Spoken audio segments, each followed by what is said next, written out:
Follow the money. That's what I always say. You always follow the money. Yeah. This is Follow the Money with Mitch Moss and Pauly Howard on VSiN.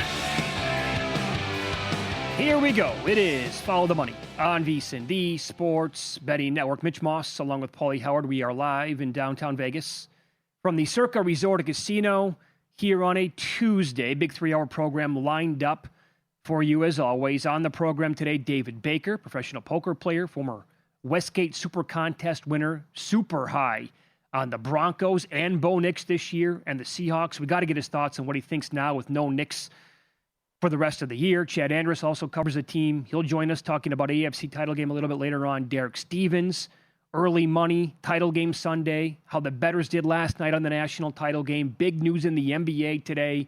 Busy card tonight in college basketball. We'll hit it all. And we'll go over college football, Pauly, and what took place last night in the national title game, and looking forward next year to early odds to win it all a season from now. That started off as a snooze fest and a bad football game for the first half. But, we were on the air yesterday making the case, and bettors, took that down to 7.5, and they were right. Grabbing Miami before the game, thought it could be a close game, and the second half turned out to be a doozy. So congrats on everybody who was on Miami for the game, but also more importantly, like Indiana future tickets. Awesome job if anybody had like 100, 75, 60, whatever that number was.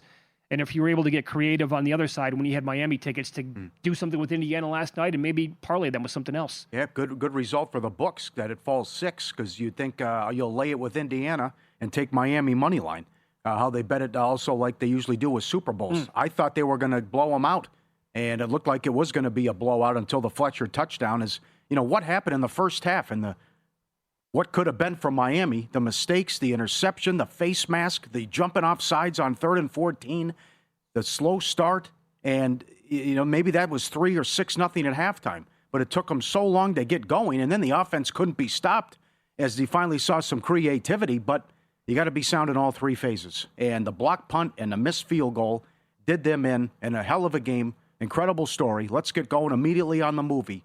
But certainly Miami had a great chance to win that game, and it reminded me of the finish with the Bears. I mean, you don't have to make that pass there.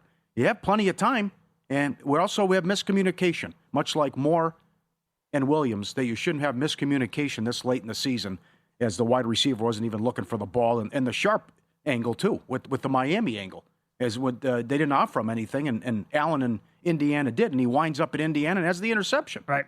So, Miami had so many, forced errors, or unforced errors, I should say, last night in the game.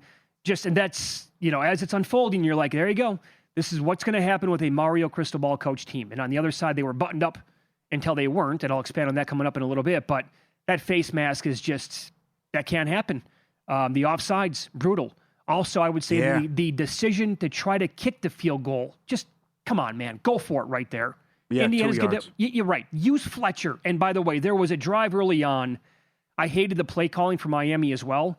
After they held them to a field goal to make it 3-0, they come out and go pass, sack. Never try to get Fletcher going yet again. Had to punt it right back, early on. Come on, man. You knew Fletcher was going to be the biggest part of the game plan to maybe keep you in this thing, and you're ignoring him until that 57-yarder that he popped. And in the second half, he was outstanding as well.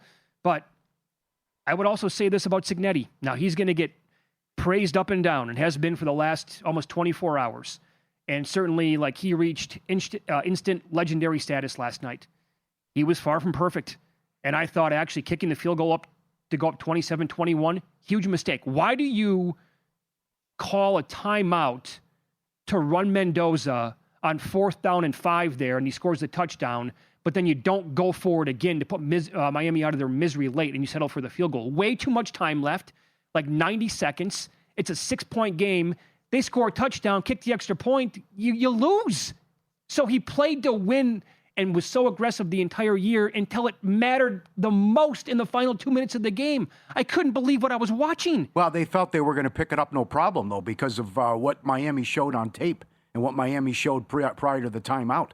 They felt they were so confident they were going to pick it up, which is still a gutsy call. And as he said after the game, he had to knock over a linebacker to do that. But it may be a different ball game, 4th and 6, as the penalty was key on that drive, too. But it worked out for him, and there was a lot of guts to go for it, not once but twice. And one guy was aggressive, and it paid off, and the other guy was conservative, and he got beat. And I didn't think the kid was going to make the field goal from that distance as he struggled down the stretch. And it's still a tough kick to make, and you still had plenty of time as the clock was winding down before halftime. But the big mistake is the block punt with the rugby nonsense. He walked right into the block. Yeah. I mean, if he punts it regular, it's no problem. But he goes right into the guy and blocks it, and it was a piece of cake moving off to his right, which that also loomed large. So it could have been a Miami win, but too many mistakes and a great game, though, and a great finish. But that's tough if you're Miami, and like Beck said, it's going to haunt him for a long time. So when you look at the juxtaposition here of the two coaches and how they approached the game last night, again, Cristobal electing to go for that long field goal before the half. No good. Instead of going for it on 4th and short. Signetti, super aggressive on that drive that led to the Mendoza touchdown, going for it twice on 4th down. So it was a 4th and 5 at the Miami 37, and they picked up a 19-yard pass. Then it was a 4th and 4 on that touchdown run. Yeah. I think Cristobal punts on 4th and 5 at the 37, and he kicks the field goal at 4th and 4 at the Miami 12. Yep. The other thing that was ridiculous, and they pointed it out several times, what was with the cushion in the first half? Just because you don't have Lucas? Yeah. They made it so easy. This guy could be the number 1 pick in the draft. You can't just get a 10-yard cushion and he's playing catch out there. That was silly what they were doing. And Herb Street was stunned with what they were giving the Indiana wide receivers. It was ridiculous. I can't do that. I thought Becker was phenomenal last night in the game. There was a lot of talent on the field. Yeah. So much talent that I watched. My takeaway is the Raiders should trade down and take Bain. He's such a beast. No, that front for Miami on the edge, my God. Signetti's right. They couldn't protect him. And they did an incredible job getting after him. There was some questionable calls. I know a lot of people thought that should have been an ejection and a targeting, but that was a great job by Bain and the group, so much so that if I'm the Raiders and I need so much, if someone would make me a Godfather offer, I'll just take Bain and move down. I'd be fine with that. And by the way, again, get ready for this, because I've heard it already, like, trying to pay attention to the draft. So many people are going to say, well, he's got too short of arms. Just, it's nonsense that you're going to hear. Guy is absolutely a total stud. I would also say this in terms of a betting thing, because Signetti is available to bet on in some of these prediction markets, like will he become the next head coach of a certain NFL job? He's locked in at 2033. He's making $11.5 million a year. He said, I'm not an NFL guy. Yeah, he seems like he's not an NFL guy. I would not be betting him in prediction markets right now. You said it yesterday. Where have you been? This is unfortunate. An all-time coach, a phenomenal coaching job, but he's 64 years old. He started at Davidson in 1985. He was several stops, quarterback, wide receiver coach, 3 years at Bama. He didn't become a head coach until IUP, which he mentioned yesterday with Reese Davis after the game in 2011. Then he went to Elon and then James Madison, then Indiana. I mean, what could have been? Yep. 64 years old. The guy, this star has just been sitting there the whole time. A star was finally born. Yeah, no one gave him the opportunity. Yeah. Davidson, Rice, Temple, Pittsburgh, NC State. Didn't become a head coach till 2011. And Google me, I win. Yeah, can you imagine what the narrative would be around him right now if he was 40 years old? Oh, I can't, yeah. They would run the sport for the next 20 years. He'd probably go to the NFL. Yeah, maybe. Last 9-win season before Signetti, 1967. Prior to this season, they had won 3 bowl games. Ever. They now won 3 in 18 days. Now I wonder here, would Hoosiers fans trade what happened in the last 2 years with him for another national title in college basketball? Curious how they would answer that question. I don't think you can top this. This is so unbelievable that you really can't. Yeah, and 16-0, which hasn't happened since that Yale team, right, which you loved in the 1890s. Yeah, right. Sure.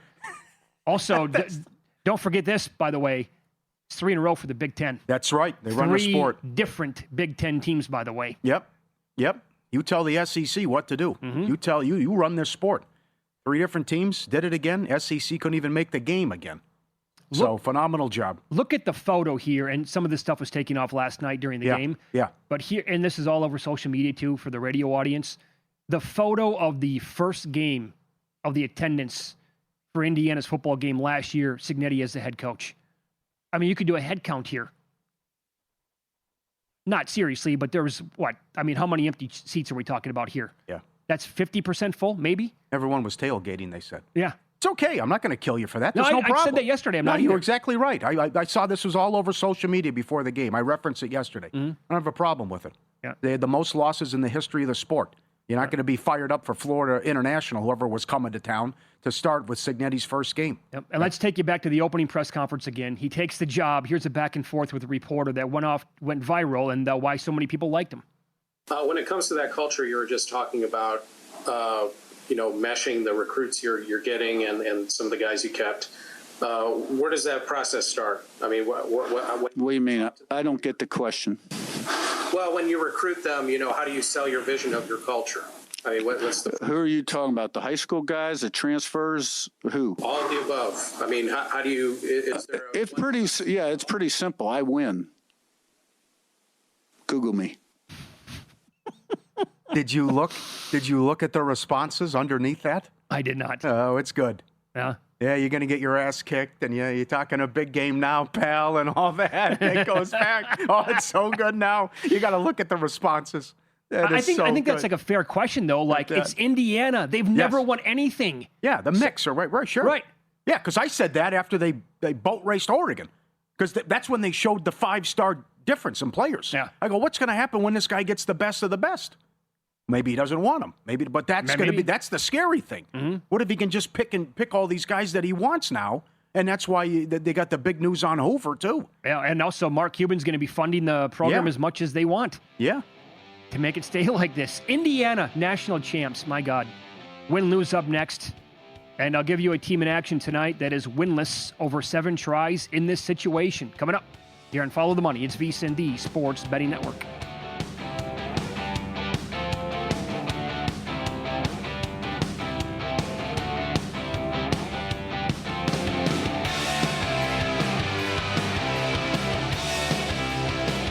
So you're listening to this podcast because you want an edge. But what if I told you you're only halfway there? You've got the mindset. Now it's time to get the toolkit to match. Here's the thing. Pro bettors spend thousands on data and tools, but what they don't want you to know is you can get the same edge for a fraction of the cost with VSiN Pro. With VSiN Pro, you get access to expert picks, public betting data, prop projections, powerful tools, analytics, and more. Tap the link in the description and see why thousands of bettors are already using VSiN Pro to cash more bets.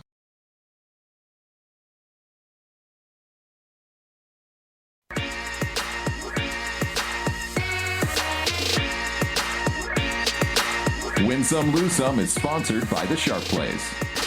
Were you a winner last night? Wow, winning. Or was it a rough one? Well, they can't all be winners, can they? Loser! You're a loser! Pauly Howard recaps the night in sports betting in Win Some, Lose Some. All right, some bombs. Indiana, 100-1.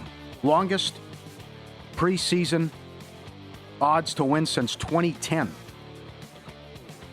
Also, the first-time national champion, the first time that has happened to win a title in 29 years. But your big boy, I saw 2 of these. One for $1 and one for $100. It was 600-1. It was Mendoza to win the Heisman and Indiana to win the title. And one guy won 60 grand on that. Now, that is creative to put that up. But who the hell thought that would happen? And you could argue it's a ripoff with the price. Right, because if you parlayed both of those, what was Mendoza preseason to win the Heisman? Oh, no kidding. So you would have gotten 100-1 on Indiana, and then tie that in with whatever he was to win the Heisman. Yeah. It was probably like 2,000-1. It was a big price when Indiana Jets said, take a look at him. And the Oregon game, I don't even think it had happened. Or maybe it did happen. I got to go back and look at the schedule. I know it was right. It was the day they played Illinois. Indiana Jet was saying, if you don't have Mendoza right now, he was still like 35-1 at that point, so you need to grab him right now. Exact score, 125-1. Indiana wins between 1 and 6, plus 475. First touchdown, Nowakowski, 25-1. Defensive or special teams touchdown, plus 220. Too easy. Gave it to him. It's just the guy walked right into, by luck, the block with the rugby crap. Miami, 14-2 to the under, first half and first quarter this year. What a run that was for the Hurricanes. Start slow, finish strong. Unleash hell defensively. Salah, Titans, 10-1 at some spots. That's a surprise. Suns from 6 up to 9.5, and the Mavericks plus 450 on the road. 12-point dogs in total control in the Garden as the fans booed the Knicks off the floor. Subscribe, be part of the team, vsin.com. Our radio and podcast friends, you always want to see these tweets and videos. At Pauly Does Vegas on Instagram, send them in, we'll put you on. Love Huskies. I've had one before. They're phenomenal. This is a new one. You got to be kidding.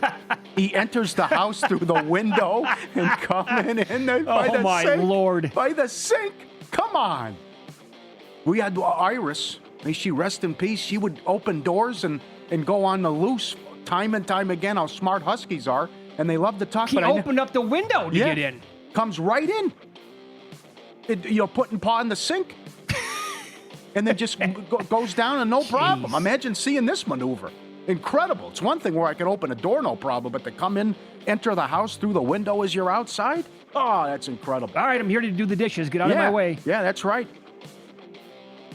To me, still, the best show of all time, Game of Thrones. Ooh, okay. I know it was a tough ending, but this is great. How about the real version of King's Landing, where that's at? They got a basketball court there on the side. Out of all places to expect to shoot hoops and have a basketball court, right there in King's Landing. It's my understanding that Jon Snow would go up there and dunk emphatically on like a 7-foot rim.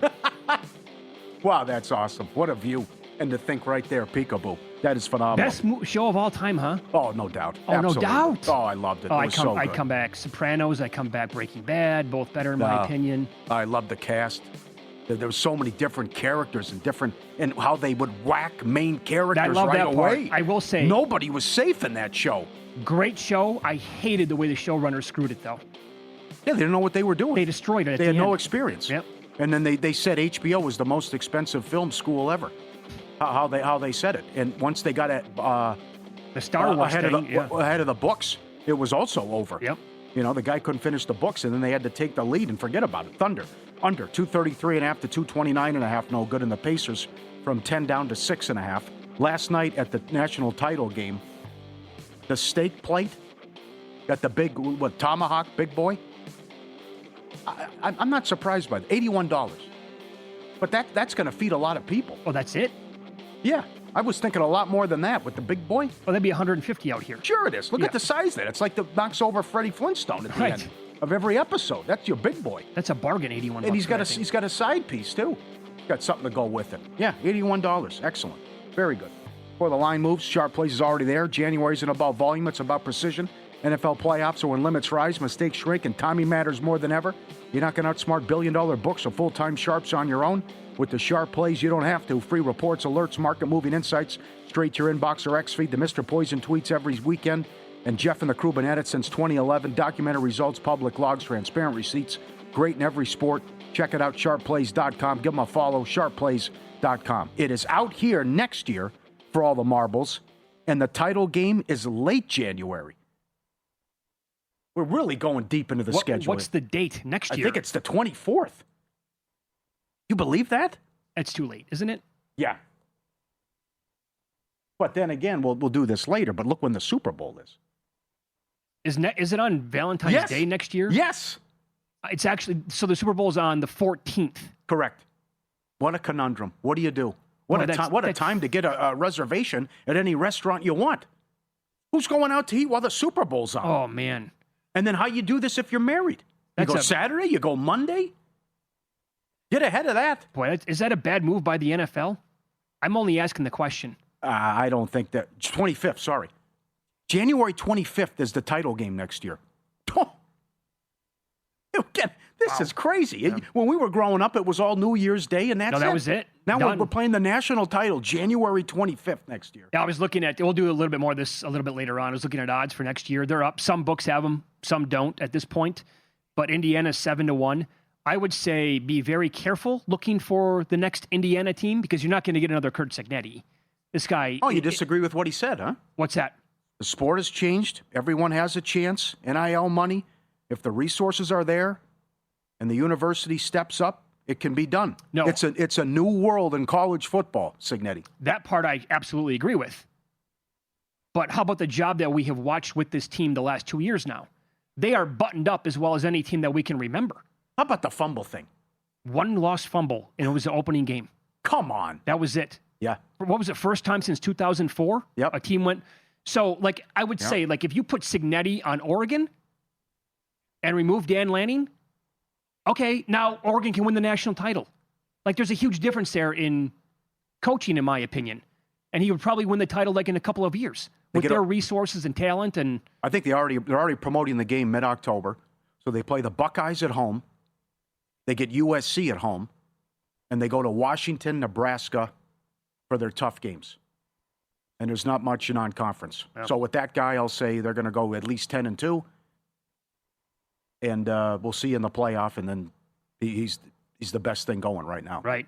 But also a team like Texas Tech, they're going to spend, and they are, and the portal's going really well for them. Some rankings have them already number 1 overall. Their schedule is super easy next year. They're 16-1. You don't want to lock up a 16-1 for a year from now. Yeah. Not going to do that. So I just don't know about those long shots coming in when you like. But again, well, try to get ahead of it. Maybe we'll see if he can sniff something out here with Mensa. Duke is suing him. Yeah. Trying to prevent him to transfer. Word around the campfire is he's going to Miami. Oh, that's going to be the spot. Yeah, because the Miami backup transferred to East Carolina. Mm-hmm. So you think he wants to go to Miami now, and then how could that change things? And maybe what happens with Ole Miss? Can Chambliss win this and get another year of eligibility? Right. As he took that to the courts. I'll give you, here's one team. I think On3 ranks Louisville as right now as having the 4th best transfer portal. And they're 150-1. I mean, maybe that could be a team. And by the way, we're talking about the ACC. Yeah. James Franklin's killed it in the portal. They're 400-1. They have 6 road games. Some of them are tough, but if they were to go like 10-2 and an ACC title winner, they'd be in. Well, I feel good for the committee, though, too. That team was so close to being left out, and they were 1 play away from winning the national title. And also some of the blame goes on the ACC with your stupid tiebreaker system. They couldn't even play in their own conference title game because of stupid tiebreakers. They almost won the national title, but couldn't play in their conference title game because of 4 or 5-way ties, whatever. I still think they got it wrong, though. Overall, Notre Dame should have been in over Alabama and Oklahoma. Yeah, that's fair. We thought that on Selection Sunday. Yeah. By the way, here's the angle tonight in hockey. The Rangers, second night of a back-to-back. So far on the year, 0-7 straight up. All 7 games have gone under. They get the Kings tonight. Very good, my friend. Kings are laying in $1.75. They're all the way from like $1.75 to $1.90 range here. Edmonton at home against the Devils. McDavid, 12 straight overs at home, 3.5 shots on goal. Yeah. Yep. Some of those he's cashing right away. And you can actually find books, shots on goal in the first period. Yeah, he's getting the damage done early in the first period. That's incredible. All this micro betting now that's available. Yeah. You get lost on the betting apps looking for this stuff. Yeah. But, okay, he's trying to take charge now, huh? And when they need him, he's cranked it up like that before. Like, okay, enough of me trying to be Mr. Passer on the team and get people involved with the assists. Yeah. So. And then we got to get Utah at home with the defenseman who's on the 21-1 overrun. Right. Up next, professional poker player, former Westgate Super Contest champion David Baker. He's on the program. He was higher on the Denver Broncos, and more specifically Bo Nix, than anybody I knew the entire season.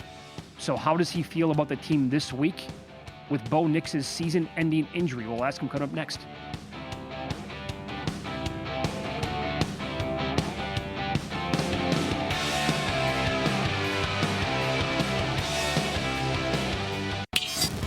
This is Follow the Money on VSiN. We'll get into Championship Sunday in the NFL here. We head out to the Progressive Guest Line. Professional poker player, former Westgate Super Contest champion, David Baker joins us here on a Tuesday. David, pleasure talking to you. Thanks for the time today. How are you? Yeah, I always love talking with you guys.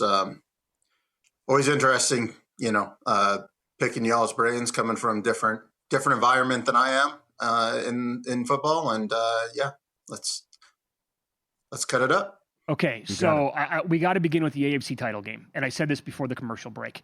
Like some of us here at the network, I had a Broncos win total over. Matt Humans was super high on the team to win the division, make the playoffs, etc. But none of us were as high on the Broncos as you were this year, in particular with Bo Nix, the quarterback. You thought that he was absolutely going to pop and shine this year. And I thought he looked really good against the Bills. Okay, then that news comes out, and it's just like, whoa, what? Are you serious? So what do you think of the drop-off now with this team going from Bo at quarterback to Jared Stidham? Yeah, I appreciate starting out with Bo because, I've spent the last 2 days consuming content, nothing but content as the number one Bo Nix supporter and fan that I've seen is I don't really feel like he got his due respect after this football game against the Bills. Everything is how, well, they would have lost if Josh Allen didn't make turnovers. Well, part of being a great quarterback is holding on to the football and making smart decisions, not taking sacks, not being careless with the ball. And Bo did that way better than Josh did. The throw that he made to Marvin Mims with 55 seconds left, if that play happens, 20 seconds later or something, and the Broncos just win the football game, and this is an all-time clutch moment.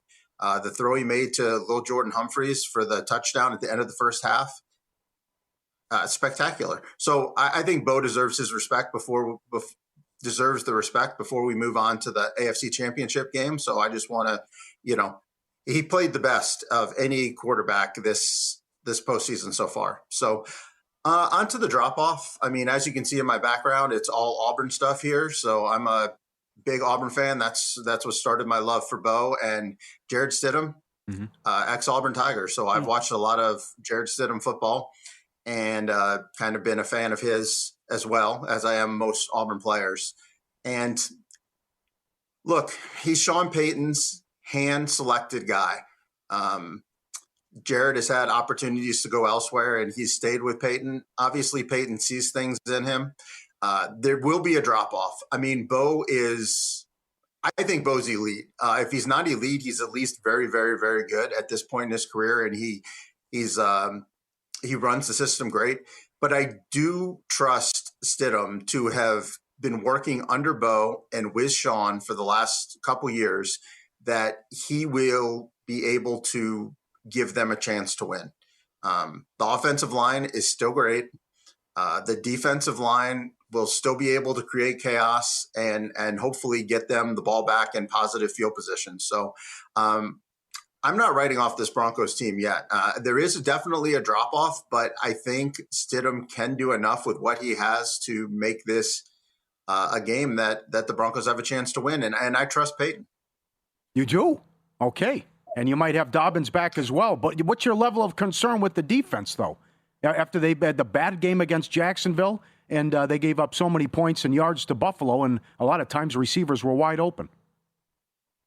Yeah, it's funny, this defense, because, as, somebody who's been heavily invested in the Broncos, I consume a ton of Broncos content, and obviously I watch every game and I watch it super close, and everybody's like, this defense is great. This defense is great. And then I continue to see them put up games like this, but I don't think that necessarily takes away from their greatness. They have great playmakers, but sometimes the game does get away from it. I mean, last year they had a great defense, and we saw that wonderful Cincinnati game near the end of the year where Burrow and Nix were just going back and forth. And then there have been a couple times this year where the defense has done that. That doesn't necessarily negate the fact that they have a defensive line that creates havoc. And sometimes when you have a defensive line that creates havoc and you get 68 sacks and you lead the NFL in sacks, sometimes that does lead to some big plays happening. And that's just kind of a part of it. I mean, if you're going to play style of football, whether it's offensively or defensively, where you take chances. I mean, you look at Josh Allen.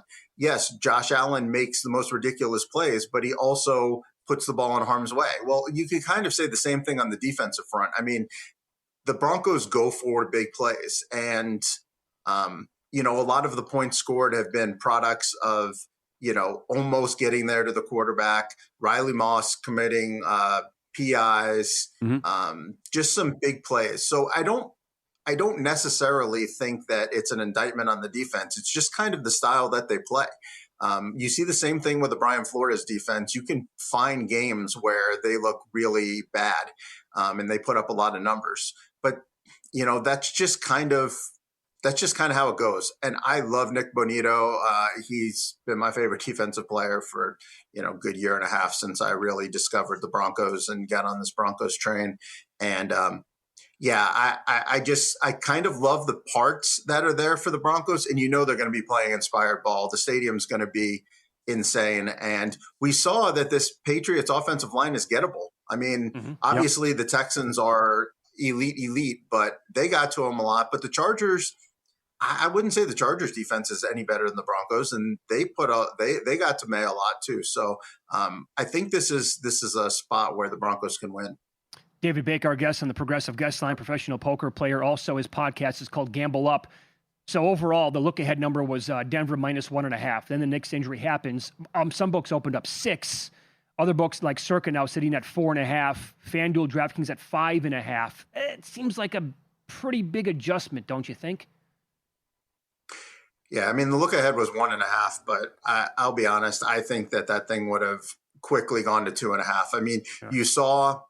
So I think the books, from what I've been able to tell, the books don't really think that people trust Denver, but when the money comes in, it always goes to Denver. I mean, we saw the same thing with Buffalo. They opened Buffalo as a favorite, and by kickoff, the Broncos were a good solid 1.5-point favorites.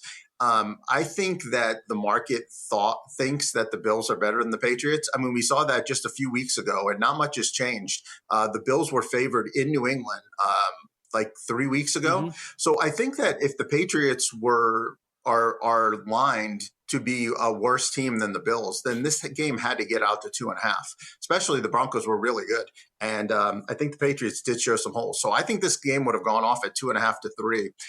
So it is significant movement, but at the same time, I understand the reason being that, Bo did end some of the doubters. So if you can't say on one side that, hey, Bo was elite and ended some of the doubters, and then at the same time not dock him for not being in this football game. Overall, what do you think of the Patriots? I mean, I think the Patriots are a good team. But I also think that they have obviously, I mean, this isn't news, but they've obviously been a recipient of a very favorable schedule and being at home.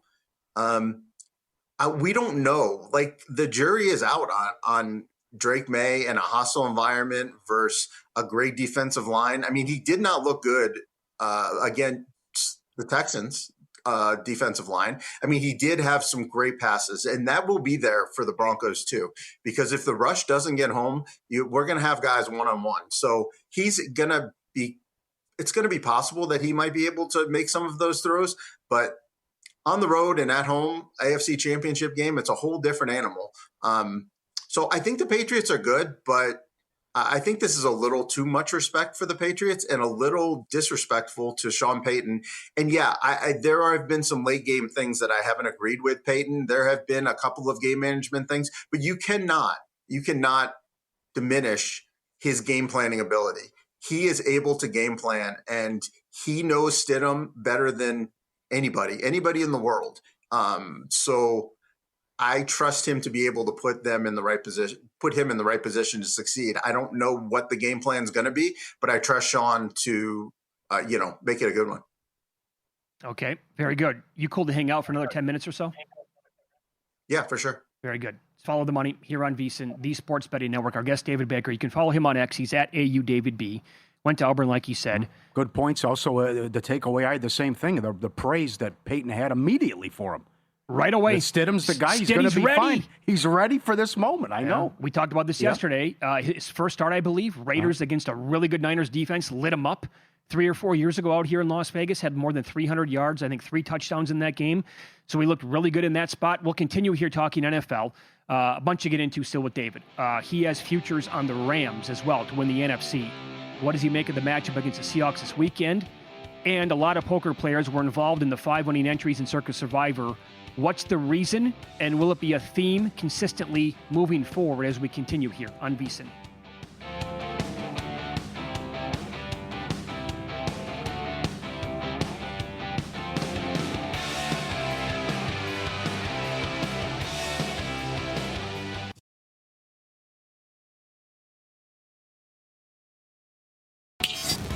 This is Follow the Money on VSiN. We continue talking National Football League here, Championship Sunday. David Baker's with us on the Progressive Guest Line, professional poker player. He and his partner won the Westgate Super Contest back in 2020. Also has a podcast called Gamble Up. Very good. On X at AU David B. We're also on the same page with the Rams. We have futures on this team. I have them to win the Super Bowl. I did not grab them to win the NFC. Did you bet one or both of those? And if you don't mind me asking, like, what number or numbers did you get on the Rams? Yeah, I bet them to win the NFC. I bet them the day they signed Devontae Adams. I opened up my Circa account and it was 14-1. And I thought that was ridiculous. So I just hammered it for the max. And then every 5 minutes it would let me bet again. And I was like, I'm going to continue to bet this every time it'll let me until they either move the line or I run out of money in my account. So I managed to fire it 4 times. And then I stopped. I didn't bet to win the Super Bowl just because I felt like, so normally to win the Super Bowl, it's twice as much as to win the league. And obviously I didn't see a Jared Stidham, Drake May championship game. You thought you were going to get Mahomes or Allen or Lamar. And so I figured the Rams would probably be a dog in that situation. So might as well just take the NFC. It was 14-1 to win the NFC and 28-1 to win the Super Bowl. So I felt like that was the way to go. Obviously, I think the Super Bowl bet is better now because you'll be able to hedge off and even middle a much better spot, than I will. I'm just either going to win or lose this week. Okay. Well, what do you make of the matchup here? How afraid of you are you with that ticket going into Seattle and taking on a team that looks, their defense and special teams anyway, they look ridiculous right now?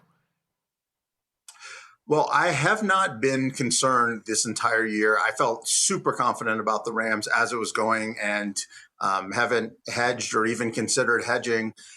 But I will say for the first time, I'm concerned. I'm gravely concerned. I may take money off. I may actually switch sides.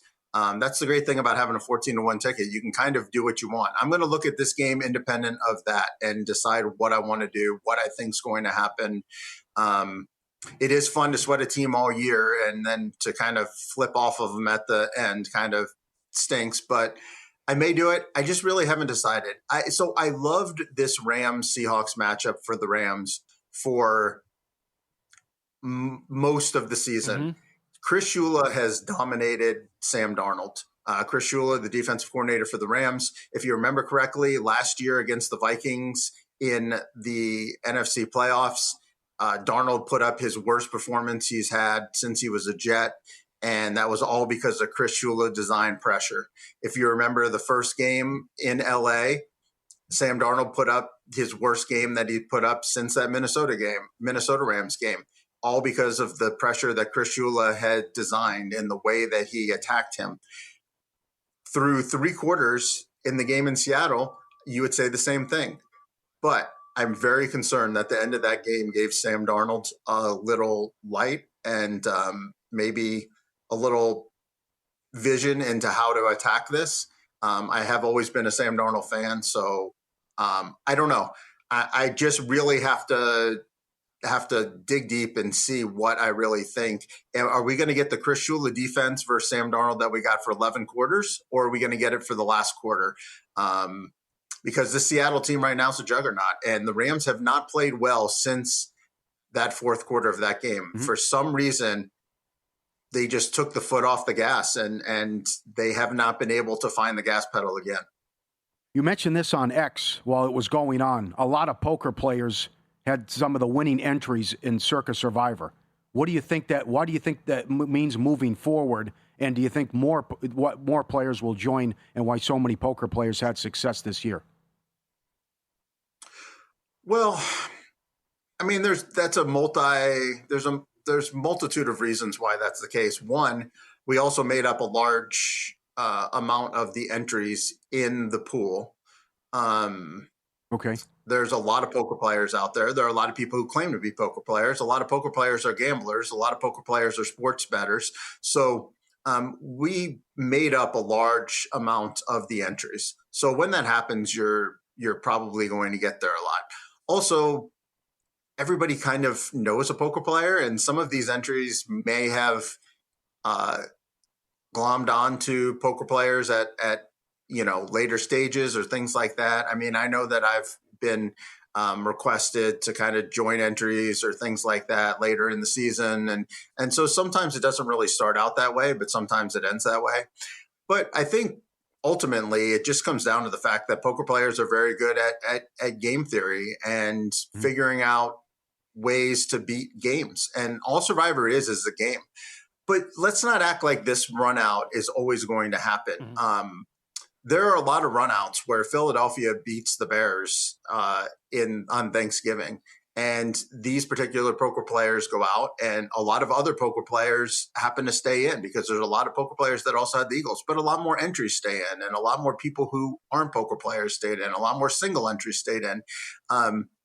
So I think we just reached the fact that just outcomes are going to occur. I mean, the year before, I don't think there were any poker players, or maybe there was one or two or something like that. And next year, it may be 20% of the winners are poker players, or it might be 80% again.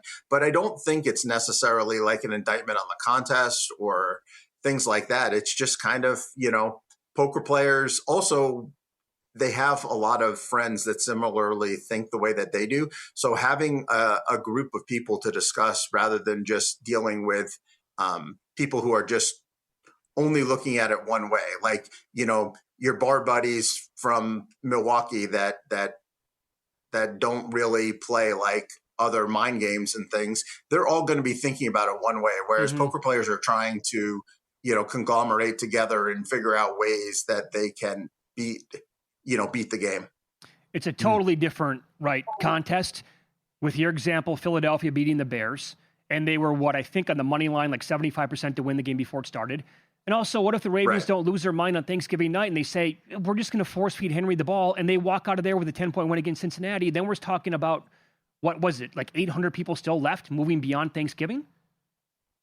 Right, exactly. I mean, everybody wants to take a small sample size and then extrapolate that out and make grand gestures. I mean, it's just like the same thing that's going to happen with these football games. I mean, based on what happens in a key moment in one game, it's the legacy of Josh Allen, Patrick Mahomes, Bo Nix, like whatever. They all get changed based on a singular moment, but that doesn't mean that that's always going to be the outcome. Poker players are good at understanding that things happen a percentage of the time. Just because you put all your chips in with 6-5 of hearts and I put them in with aces and it wins, doesn't mean that 6-5 is always going to win. I mean, we're going to play that out, and I'm going to win with aces more often than you're going to win with 6-5. It's just the same thing in football and contests and things like that. And I think we get a little fixated on the results and not necessarily the variable outcomes that may or may not occur throughout a season. Good answer. If you recall, last year, 2024, all the carnage was early. This year, all the carnage was late, and specifically on Thanksgiving. A couple of minutes left here. How is the poker going right now? Yeah, poker's going great. I decided to step up my game a little bit, and I decided to tangle with the true titans of our game, and I played a series of $10,000 no limit tournaments at the Poker Go Studio, the Poker Go Tour, as it's called, and came out on top there. I finished second in 2 of the 5 events, which is pretty darn good. Took home a nice little about $400K and cashes, and so that was fun. And it's always good to challenge yourself. I mean, I didn't necessarily go in with expectations. I mean, I play a lot, but, when you go in there and you're playing the biggest buy-ins versus the best players, you don't always, find your success. Doesn't necessarily mean, just like in the example I used, that I'm, going to do that again. But yeah, it's been fun out there battling. I'm going to go play more Poker Go Tour events. If you want to challenge yourself in Poker Go Tour at the Aria Poker Go Studios is a great place to go out there and do that. So, yeah, I've been having fun in the poker streets and the football streets, and I got to find something to keep myself busy after these next couple of weeks. No more football. I know. Sad. Great job. You can follow David on X at AUDavidB. Podcast is called Gamble Up as well, wherever you get your podcast. David, pleasure. Thanks so much for the time. Love talking to you.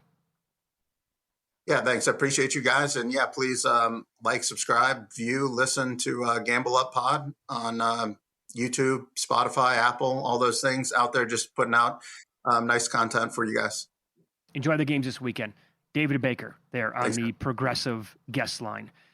All right, so he's still okay with the Broncos, and maybe not so much with the Rams going into the weekend with those futures. Well, the thing, I don't like when the coordinators are interviewing while they're getting ready for a game.